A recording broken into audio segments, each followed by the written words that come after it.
All right, so you're thinking about making a couple of renovations to your home. It's really exciting. Now, the question is, what should you do in order to get the most value?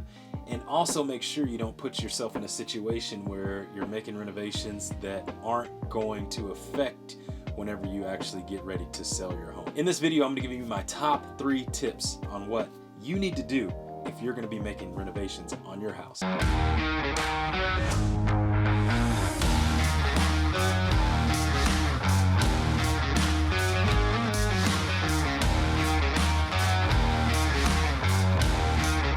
All right, so let's get right into it. The first thing I usually look at is how do I add value to my clients or potential clients' homes.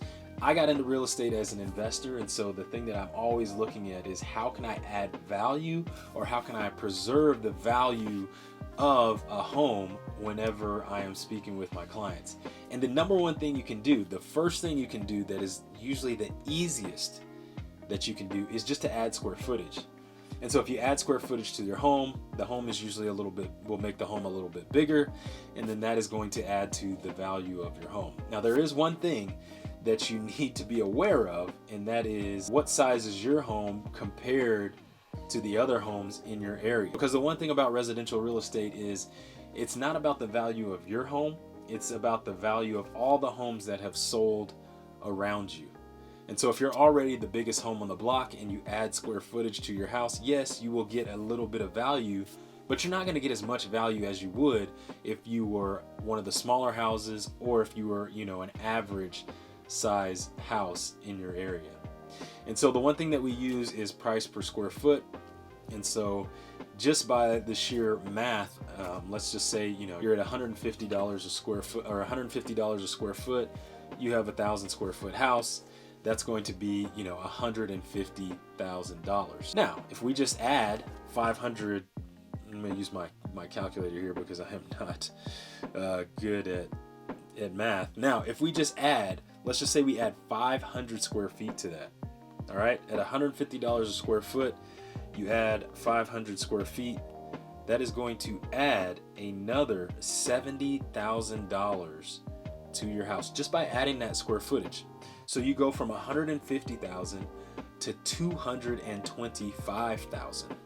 Okay, that's 500 square feet. So that is the easiest way for you to add value to your home, and when you're making a renovation, right? So the number one way you can add to your house, renovate to your house, is just to simply add on. All right, number 2. Now, the number 2 thing people always ask me is how can I add the most value to my house? Where do I get the most bang for my buck on my house? Well, the number 1 place is your kitchen, and number 2 I would say are bathrooms, and then your master suite, right? So if you're looking to actually make a renovation, the best bang for your buck is going to be in the kitchen. You're going to need to upgrade that space, open up the area. If you can join your living area and your kitchen together, make them an open concept, because most people are looking for the open concept now. And what you need to look at and see is what is it going to take your house from the era or the decade when your house was built to what is going on right now. And so for the Midland area, here's an example that I'm going to give.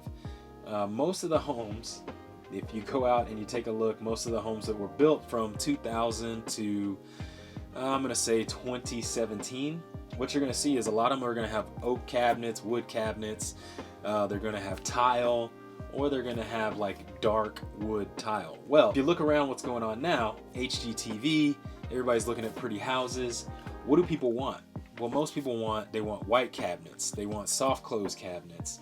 They want the open concept. They want the big island so they can entertain and they can do those things. And so if you have a home doesn't have white cabinets, you can think about painting your cabinets, upgrading your countertops, making sure you have granite, quartz, something of a hard surface. You don't want formica, you don't want tile.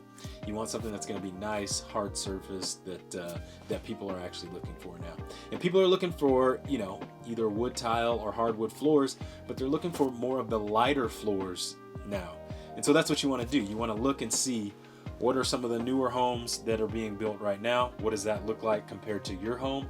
And if you can actually do that, if you can actually make that renovation to make your home look like some of the newer homes that are out there, then you can actually bring a lot of value to your home. So the key thing here is whenever you're going to be spending dollars for your house, it's not a dollar for dollar match.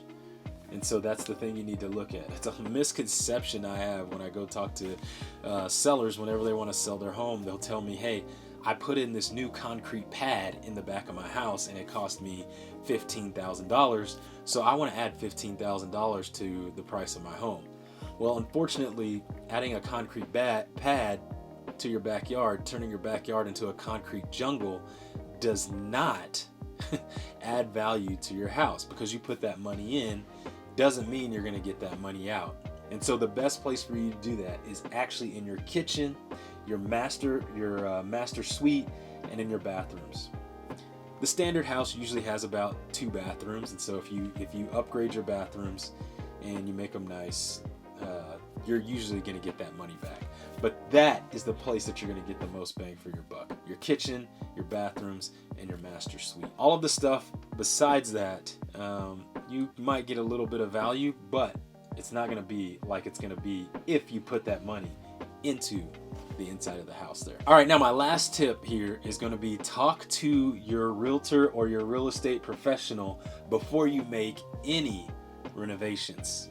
And why is that? Why is this important? This should be number 1 on your list. You need someone who is in your corner, who's a professional, who knows what's going on with the market and what you should do. I mean, you wouldn't do anything else without a professional. Don't do it here. The number 1 common mistake I see, as I said earlier, is people go out, they do a bunch of landscaping, or they go out and put, concrete, or they put a parking pad out on their house and they expect to get that money back. You are not going to get your money back for those items. The key thing is, in residential real estate, this is the one thing, if you don't remember anything from this video besides this is the most important. It does not matter what's the value of your house.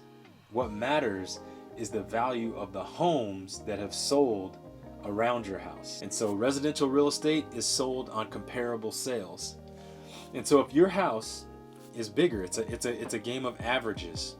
And so you need to know specifically for your neighborhood, for your area, what you need to do in order to add value to your house. So let's say you bought a new construction house. You just bought a house a couple of years ago and you're like, hey, I want to do some renovation. There's some things I want to do here to fix up this house. Well, if you just bought the house, there's not a lot of things that you can do to a newer house that's going to add value to it, because all the homes are already updated and they're all going to be pretty close to the same house, right?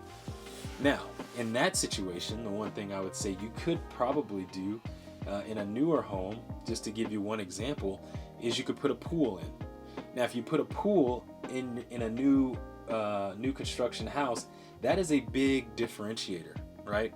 Now, the next question is, how much value can you get for that pool is the question. And that's going to be the big question mark that we will not know. But that will be something that you could add that would add value to your home.